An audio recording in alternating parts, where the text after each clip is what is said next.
Welcome to The Newsworthy. All the day's news in less than 10 minutes. Fast, fair, fun, and on the go. Today we are talking about everything from the Space Force plan to Korean pop stars making history. Those stories and many more in less than 10 minutes. I'm Erica Mandy. Today is Friday, August 10th. You ready? Let's do this.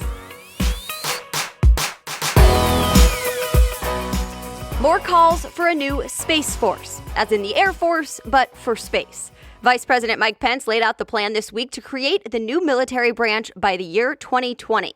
And he wants Congress to allocate $8 billion over 5 years for this plan. Actually, Congress would have to give the thumbs up to create a new military branch in the first place. The Washington Post reports White House officials are already getting started, though, even without lawmakers. They're working to create a U.S. Space Command as a first step, and they want that ready by the end of this year.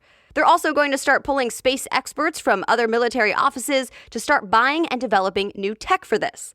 Apparently, we can expect legislation to go in front of lawmakers early next year.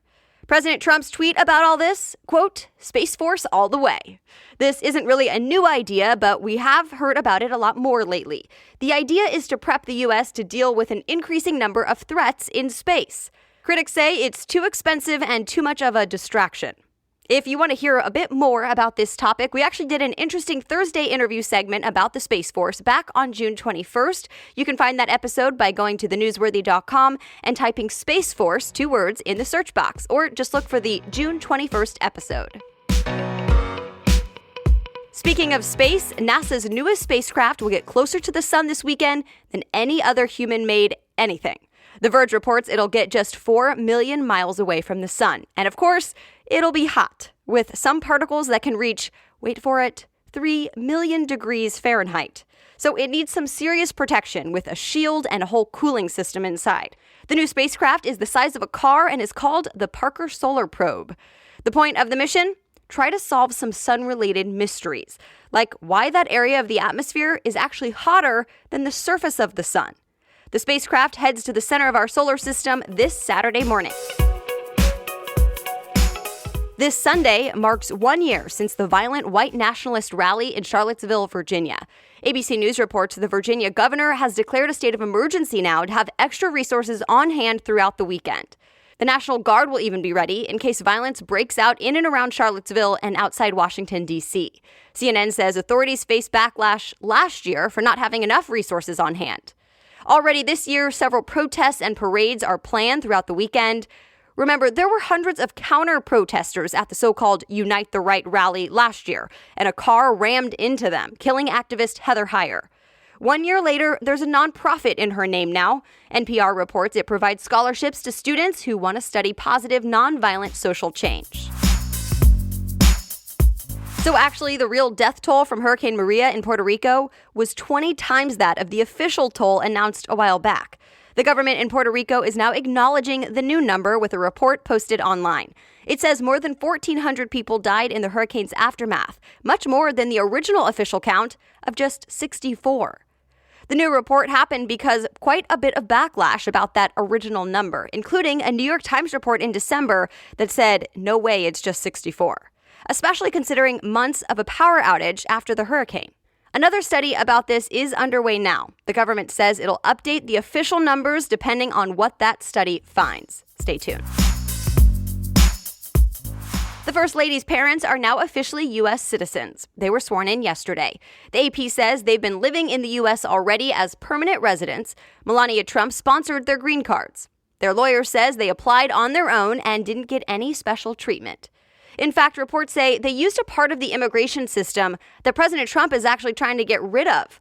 In his latest proposal last week, he wants to limit immigrants from sponsoring anyone but their spouses or underage children. So not parents, not adult children or siblings. So far, lawmakers have not passed that, though. Experts told the AP if that measure did go through, it would likely cut legal immigration in the U.S. in half. Melania Trump and her parents are from Slovenia. We'll get to more news in just a moment, but first I want to tell you about our sponsor today, the Bossed Up Podcast. Each week, nationally recognized speaker, writer, and CEO Emily Aries deals with your career conundrums. You may have heard her interview on the podcast a while back because she is the go-to expert for all things career, especially for women. So if you and or the woman in your life are ready to level up, switch careers, or simply figure out how to have sustainable long-term success, then you should subscribe to Bossed Up. That's B-O-S-S-E-D, Bossed Up. Get it wherever you listen to podcasts. Now, back to the news.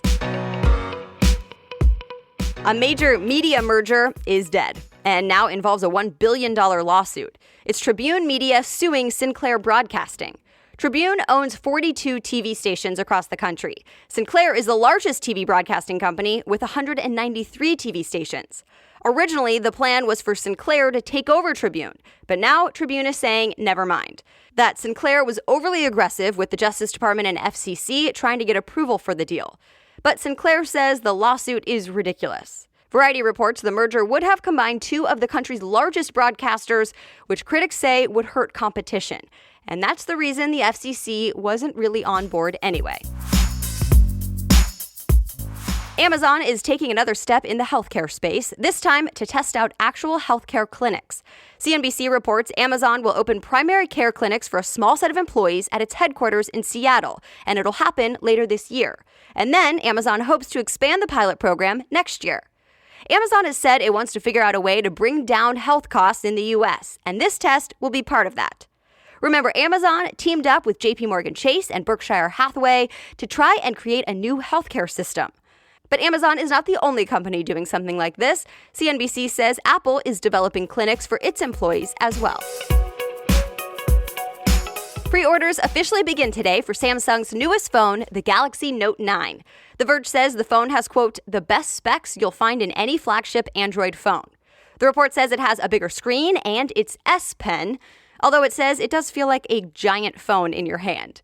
You can get it in either blue or a pink-purple color in the U.S. The price tag starts at $999.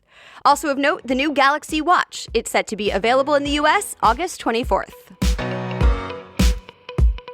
Korean boy band BTS is expected to make more history. This time, Billboard reports they plan to become the first Korean artist to perform a stadium show in the U.S. It's happening in New York City at Citi Field in October. They already became the first ever K-pop act to top the Billboard 200. Tickets go on sale next Friday, August 17th. And that's it. You are all caught up for today. Thanks so much again for listening and sharing this show with your friends this weekend. You can always read more about any of the stories that caught your attention today at thenewsworthy.com. Click episodes and find today's date. The Newsworthy is ready for you every day, Monday through Friday by 4 in the morning Eastern Time. So I'll be back with more news on Monday. Have a great weekend.